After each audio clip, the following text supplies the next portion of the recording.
Wherever you go, whatever you do, throw a little at it. Omax, Vest and Briefs. சம வேலைக்கு சம ஊதியம் என்ற கோரிக்கையை வலியுறுத்தி சென்னை நுங்கம்பாக்கத்தில் உள்ள டிபிஐ வளாகத்தில் இடைநிலை ஆசிரியர்கள் 36வது நாளாக தொடர் போராட்டத்தில் ஈடுபட்டு வருகின்றனர். இதுகுறித்த கூடுதல் தகவல்களை தலைமை செய்தியாளர் விக்னேஷ் வழங்க கேட்கலாம். விக்னேஷ், சொல்லுங்க, 36வது நாளாக தொடர் போராட்டத்தில் இந்த இடைநிலை ஆசிரியர்கள் ஈடுபட்டிருக்கிறார்கள். பல்வேறு கோரிக்கைகளை வலியுறுத்தி இருக்கிறாங்க. அதுல முக்கியமான கோரிக்கை இந்த சம வேலைக்கு சம ஊதியம். இது குறித்து விரிவான விவரங்களை வழங்குங்க. வணக்கம். தமிழகம் முழுவதும் இருக்கக்கூடிய அரசு மற்றும் அரசு உதவி பெறும் பள்ளிகளில் இடைநிலை ஆசிரியர்கள் பணியாற்றி கொண்டிருக்கிறார்கள். 12,000க்கும் மேல் அவர்களுடைய பணி எண்ணிக்கை இருப்பதாக தகவல் கிடைக்கப்பட்டிருக்கிறது. இந்த நிலையில் கடந்த சட்டமன்ற தேர்தலுக்கு முன்பாக திமுக அளித்த தேர்தல் வாக்குறுதியில் தமிழகம் முழுவதும் அரசு மற்றும் அரசு உதவி பெறக்கூடிய பள்ளிகளில் இடைநிலை ஆசிரியர்களாக பணிபுரிந்து வரக்கூடிய ஆசிரியர்கள் அனைவரும் சம வேலைக்கு சம ஊதியம் என்ற கோரிக்கையின் அடிப்படையில் அவர்களுடைய கோரிக்கை நிறைவேற்றப்படும் என 311வது வாக்குறுதியாக திமுக அளித்திருந்தது. ஆட்சிக்கு 4.5 ஆண்டுகள் நிறைவடைந்திருக்கிறது. இன்னும் ஓரிரு மாதங்களில் தேர்தலும் வர இருக்கிறது. இந்த சூழலிலும் கூட அவர்களுடைய கோரிக்கை என்பது தற்போது வரை ஏற்கப்படாமல் இருக்கிறது. ஆண்டுதோறும் பல்வேறு கட்ட போராட்டங்களே முன்னெடுத்திருக்கிறார்கள். பணி புறக்கணிப்பு, வேலை நிறுத்தம், சாலை மறியல் உள்ளிட்ட பல்வேறு போராட்டங்களை முன்னெடுத்த நிலையிலும் அவர்களுடைய கோரிக்கை என்பது திமுக அரசால் மறுக்கப்பட்டு வருவதாக அவர்கள் குற்றம் சாட்டியிருக்கிறார்கள்.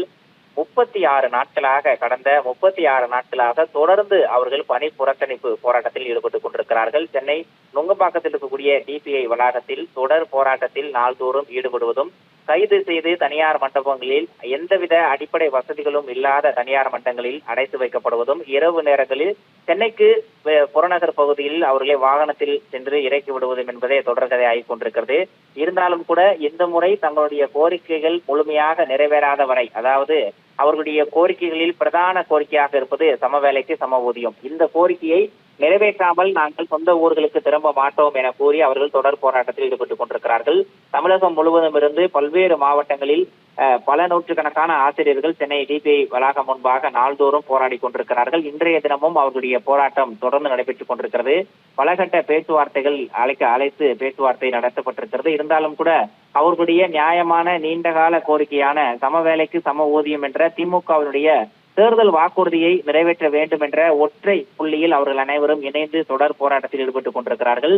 36வது நாளாக தொடரக்கூடிய இந்த போராட்டத்தின் இறுதியில் அவர்கள் இன்றைய தினமும் கைது செய்யப்படுவார்கள் என்ற ஒரு தகவலும் கிடைக்கப்பட்டிருக்கிறது.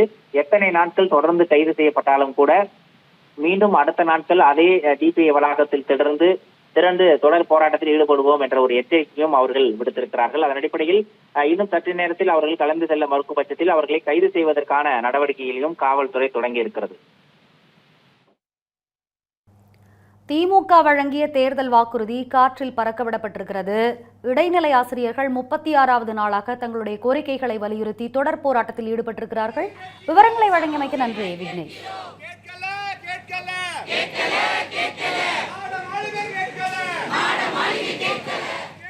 இன்வெஸ்ட்மெண்ட் சேலஞ்ச் கிரெடியா மியூச்சுவல் ஃபண்ட்ல 30% லாபம் வருமா? Depends on market. இதே போல சென்னை சிட்டி லிமிட் குள்ள மார்க்கெட் பிரைஸ் 5000 இருக்கிற இடத்துல உங்களுக்கு வெறும் 1999 per square feet க்கு பிளாட் கிடைக்குமா? 100% கேரண்டியா கிடைக்கும். Yes, launching G Square plots near Kuthambakkam bus terminus. இதை விட கம்மியான பிரைஸ்ல வேற எங்கயாவது பிளாட் காமிச்சீங்கன்னா வெறும் ₹1 கொடுத்து ஒரு பிளாட்டை சொந்தமாக்கிக்கோங்க. For bookings call 8939750009.